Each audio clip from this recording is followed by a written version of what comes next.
Welcome to the Niagara Falls History and Poetry podcast, where I will discuss the history of Niagara Falls and area through the lens of the poetry that has been written about the falls. I am Andrew Porteous, a retired local history librarian who worked at the Niagara Falls, Ontario Public Library for almost 30 years. I've been the curator of the Niagara Falls Poetry Project since its inception in 1999. The website is niagarapoetry.ca, or just use your favourite search engine and search for Niagara Falls Poetry and it'll pop up. My philosophy on the history of Niagara Falls is that if I can't find a poem about an event that happened here, then it didn't happen. But if I really want it to have happened, then I will write a limerick about it, and hey, presto, it happened. This podcast is available in audio format wherever you get your podcast from, as well as on YouTube, with augmented video features also.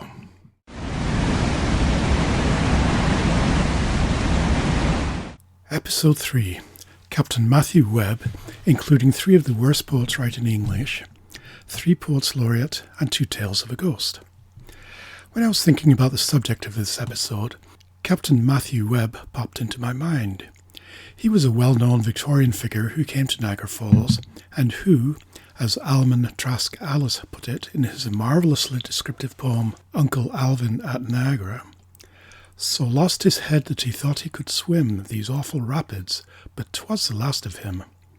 And we know that this event did take place, as there are several poems about it. Developing this episode, it seemed to naturally fall into divisions. It features 3 poets laureate, the world's worst poet, the top 2 worst poets in Canada writing in English, and 2 ghost sightings. So getting back to Captain Webb. Webb could be called a Victorian superhero, whose deeds of heroism and daring do including saving the lives of several people. He was born in Dawley, Shropshire, England, in 1848, the same year that the first bridge was built across the Niagara Gorge.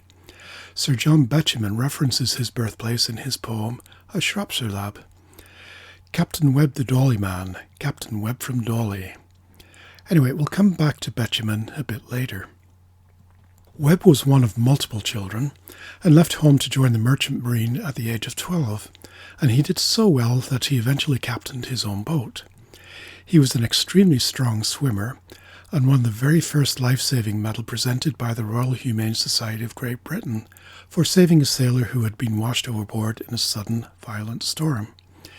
In August 1875, he was awarded a prize of £5,000 for being the first person to swim the English Channel from Dover to Calais. He later became the American swimming champion at a competition in Coney Island and was the star of an aquatics exhibition in Montreal. Webb had been lured to Niagara Falls by the promise of an award of $2,000 by a railroad company to anyone who swam the rapids in whirlpool. The railroad company stood to make a handsome profit from ticket sales by people coming to see the stunt. Webb entered the water at approximately 4:20 p.m. on July 24, 1883. In his poem The River Niagara, Donald Lachelle mentioned that these rapids are seen to be rushing strong, where Captain Webb's bold swim resulted wrong. Webb at first seemed to be doing well, but later eyewitness accounts refer to him as going limp and being tossed around after being sucked under by a huge wave, although accounts vary as to whether it was in the rapids or in the whirlpool. His body was recovered 4 days later downstream at Lewiston, New York, with a large gash on its forehead. The railroad company did not pay his widow the $2,000 award, as he did not complete the swim, and, as it turned out, no written agreement had been made. He is buried in Oakwood Cemetery in Niagara Falls, New York. The London Saturday Review called Webb's stunt a common scandal, perhaps the most shocking example which has yet been given of the criminal folly developed by a vulgar love of shows and emotions. This stunt was one of the many examples of the circus-like carnival and criminal atmosphere prevalent around the falls on both sides of the border that led to the establishment of what later became the Niagara Parks Commission on the Canadian side and the New York State Park on the American side to control this activity, all within a couple of years of Webb's stunt. When I was looking at the poems about Webb, I was quite surprised to find that James McIntyre, who was, according to William Arthur Deacon, in his book The Four Jameses, the second worst poet in Canada, and whose poem Bear and Fall was featured in the second episode of the podcast. And he had written one of these poems. At least my conscious mind was surprised, but I'll bet that sneaky subconscious was well aware of the connection. McIntyre's poem Niagara's Charms and Death of Webb contains a verse setting the scene for Webb's son, and then half a verse about Webb before moving to its peaceful conclusion when the Niagara River empties into Lake Ontario. After the river has gone over Niagara Falls, McIntyre wrote, "The foaming billows soon are seen, transformed into a beauteous green. Plunged by whirlpool's dread commotion, it becomes a seething ocean, where furies join in surging dance from centre to circumference. This is a favourite abode of Neptune, mightiest sea god. He hath decreed none shall survive who will into this vortex dive. Webb swam the English Channel brave, like seabird he did love to lave his breast upon the mightiest wave. Alas, found here a watery grave." You'll perhaps have picked up on the rhyming scheme. In the first section, the lines end scene green, then commotion ocean, then dance circumference. Yeah, nice try. Then abode God. Only works by changing the commonly accepted pronunciation of one of the words. And then survive dive.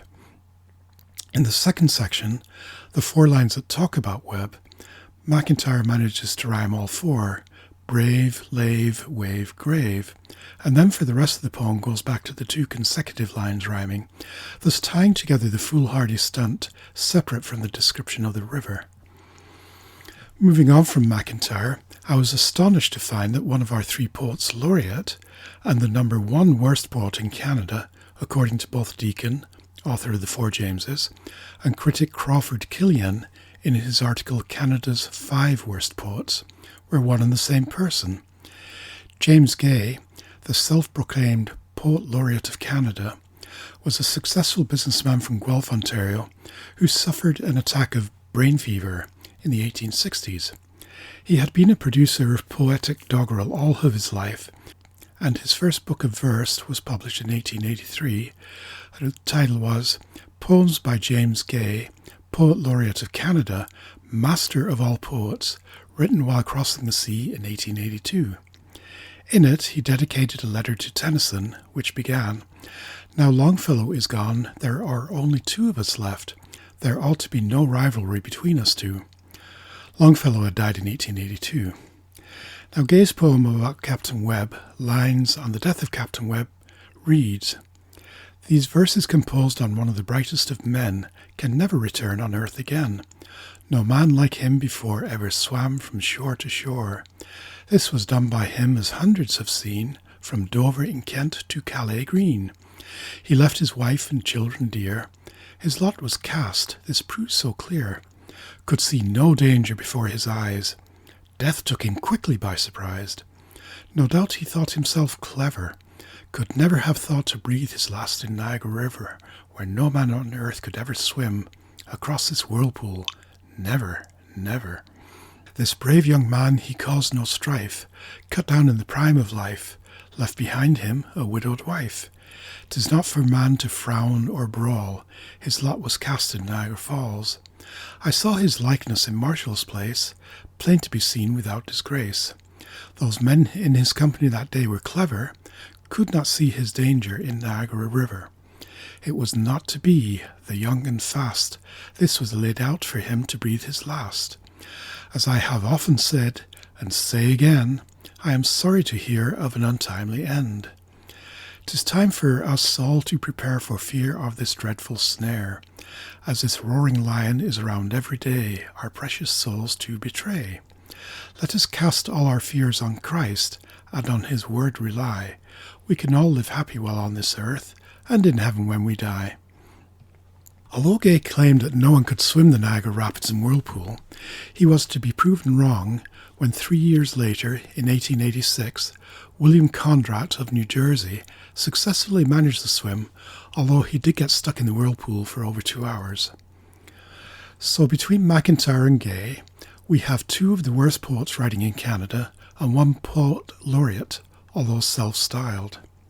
Chris Hunt, curator of the website McGonagall Online, states that William Topaz McGonagall, poet and tragedian of Dundee, Scotland, has been widely hailed as the writer of the worst poetry in the English language. A self-educated hand-loom weaver of Irish descent, he discovered his discordant muse in 1877 and embarked upon a 25-year career as a working poet, delighting and appalling audiences across Scotland and beyond. His audiences threw rotten fish at him, the authorities banned his performances, and he died a pauper over a century ago. But his books remain in print to this day, and he is remembered and quoted long after more talented contemporaries have been forgotten. McGonagall did have his supporters, though. Some of his admirers in Scotland pushed for him to be named Poet Laureate to Queen Victoria, and in a Canadian connection, in 1895 he had received a letter from the Secretary of the Scottish Patriotic Society in Nova Scotia, and they sent a copy of a resolution passed at one of their meetings. The resolution sets forth that they had long been aware of the place the poet held in the heart of the Scottish people, not only at home, but abroad. In Canada, his name is well known as a poet of the people, and the Scotsmen look forward to the day when his genius would be fully recognised and exalted, hoping that one day he would wear the mantle which had been worn by so many illustrious singers as Poet Laureate to Her Majesty the Queen. He never did become Poet Laureate to the Queen, but in a bizarre turn of events, he was appointed Poet Laureate to, and was knighted by, the King of Burma, becoming Sir William Topaz McGonagall, Knight of the Order of White Elephants of Burma, and ordained Poet Laureate to Thebaw, King of Burma. Hunt also mentions that J.K. Rowling, author of the Harry Potter series of books, named Professor McGonagall after William McGonagall. William McGonagall's poem, The Death of Captain Webb, reads, "Alas, brave Captain Webb has acted the part of a fool by attempting to swim the mighty Niagara whirlpool, which I am sorry to say and to relate has brought him to an untimely fate. 'Twas in the year 1883, with the people of America he did agree, for $10,000 to swim through the yawning whirlpool, but alas, he failed in doing so, the self-conceited fool. Captain Webb, he courted danger for the sake of worldly gain, and the thought of gaining for himself worldwide fame. And although many people warned him not to throw his life away, he madly rushed to his fate without the least dismay, which clearly proves he was a mad, conceited fool, for to try to swim o'er that fearful whirlpool, when he knew so many people had perished there, and when the people told him so, he didn't seem to care. Had it not been for the money that lured him on to the mighty falls of Niagara, he never would have gone to sacrifice his precious life in such a dangerous way.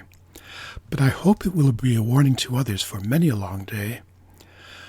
On Tuesday, the 24th of July, Webb arrived at the falls, and as I view the scene in my mind's eye, my heart it appalls to think that any man could be such a great fool, without the help of God, to think that to swim that great whirlpool, whereas if he had put his trust in God before he came there, God would have opened his blinded eyes and told him to beware. But being too conceited in his own strength, the devil blinded his eyes, and all thought of God and the people's advice he therefore did despise. But the man that forgets God, God will forget him, because to be too conceited in your own strength before God, it is a sin. And the devil will whisper in your ear, there is no danger in the way, and make you rush madly on to the destruction without the least dismay. At 3:30, Webb started for the river, which caused many of the spectators with fear to shiver, as they wondered in their hearts if he would be such a fool as to dare to swim through that hell whirlpool. Webb was received by the people with loud and hearty cheers, and many a heart that day was full of doubts and fears. And many a one present did venture to say, he only came here to throw his life away. The Webb entered a boat in waiting and was rowed by the ferryman, and many of the spectators seemed to turn pale and wan. When asked by the boatman how much he'd made by the channel swim, he replied, $25,000, complete every dim. Have you spent it all? Was the next question Macloy put to him. No, answered Webb, I have yet $15,000 left every dim. Then, replied Macloy, you'd better spend it before you try this swim. Then the captain laughed heartily, but didn't answer him. When the boat arrived at the point opposite the Maid of the Mist, the captain stripped, retaining only a pair of red drawers of the smallest grist. And at 4:02, Webb dived from the boat, while the shouts and applause of the crowd on the air seemed to float. Oh, heaven! It must have been a awe-inspiring sight to see him battling among that hell of waters with all his might, and seemingly swimming with ease and great confidence, while the spectators held their breath in suspense. At one moment he was lifted high on the crest of a wave, but he battled most manfully his life to save. But alas, all his struggling proved in vain, because he drowned in that merciless whirlpool God did so ordain. He was swept into the neck of that hell whirlpool, and was whirled about it just like a light cotton spool, while the water fiend laughingly cried, Ha ha, you poor silly fool, you have lost your life for the sake of gain in that hell whirlpool. I hope the Lord will be a father to his family in their distress, for they ought to be pitied, I really must confess. And I hope the subscribers of the money that lured Webb to his fate will give the money to Mrs. Webb, her husband's loss to compensate. But, as we've already seen, she didn't receive a dim, as McGonagall put it, in compensation. The other poet laureate, and also author of the first ghost tale involving Captain Webb that I will be talking about, is Sir John Betjeman, the poet laureate of the United Kingdom from 1972 until his death in 1984. Betjeman, whose interests were many and varied, wrote accessible, often humorous verse about everyday objects in life, and often recorded his poems with musical accompaniment. A delightful track on his 1974 album Banana Blush is the poem A Shropshire Lad, with accompaniment by that bastion of English village life, a brass band. This poem tells of the visit of the dripping wet ghost of Captain Webb to the village hall in Dawley, Shropshire, on his way to heaven. It reads, The gas was on in the institute, the flare was up in the gym. A man was running a mineral line, a lass was singing a hymn. When Captain Webb the Dawley man, Captain Webb from Dawley, came swimming along the old canal that carried the bricks to Lawley. Swimming along, swimming along, swimming along from Severn, and paying a call at Dawley Bank while swimming along to heaven. The sun shone low on the railway line and over the bricks and stacks, and in at the upstairs windows of the Dawley houses' backs, when we saw the ghost of Captain Webb, Webb in a water sheeting, come dripping along in a bathing dress to the Saturday evening meeting. Dripping along to the congregational hall. Dripping and still he rose over the sill and faded away in a wall. There wasn't a man in Oakengate that hadn't got hold of the tale, and over the valley in Ironbridge and round by Colebrook Dale, how Captain Webb the Dawley man, Captain Webb from Dawley, rose rigid and dead from the old canal that carries the bricks to Lawley. Rigid and dead to the Saturday congregation, paying a call at Dawley Bank on the way to his destination. Betjeman's recording of the poem, complete with the brass band accompaniment, is embedded on the page on the Niagara Falls Poetry Project website, dedicated to A Shropshire Lad, and I will put a link to it in the description. It is well worth a listen. So, according to Betjeman, the ghost of Captain Webb was seen in his home village in Shropshire, but it was also seen in Niagara Falls. Michelle Ann Kratz, in her Kratz Corner column of the Oakwood Cemetery website, tells the story of, and I quote, Miss Hall, an Englishwoman who combined vegetarianism and spiritualism and stirred it all up with a cranky disposition. We also know that Miss Hall, or Snowdrop as she was known in the spirit realm, claimed to have had an encounter with the ghost of Captain Matthew Webb. She revealed afterwards that it was here, in this place, that a fine gentleman came upon her and struck up a melancholy conversation. He was handsome, friendly, and his very presence commanded respect. An Englishwoman, she knew at once it was him. During Victorian times, Captain Webb's face was well known throughout the British Empire. It was not uncommon for the traveller to pay a visit to his grave at Oakwood Cemetery. But here he stood before her, at the scene of his demise, just a shadow of a man, but still a man nonetheless, and he lamented his sad state of affairs. Snowdrop, I regret that I took that last trip. It was a little too much for me that time, and I should not have tried it. Miss Hull claimed that these were his exact words. End of the quote. So there we have it, the story of Captain Matthew Webb, 3 of the worst poets writing in English, 2 of whom were also 2 of the 3 poets laureate, and 2 tales of a ghost. I hope you enjoyed this episode of Niagara History and Poetry. If you did, please like it, leave some comments, and subscribe to get notified of future episodes, and feel free to share on social media. Thanks for listening, and look for the next episode about the tragedy of Joseph Avery coming soon.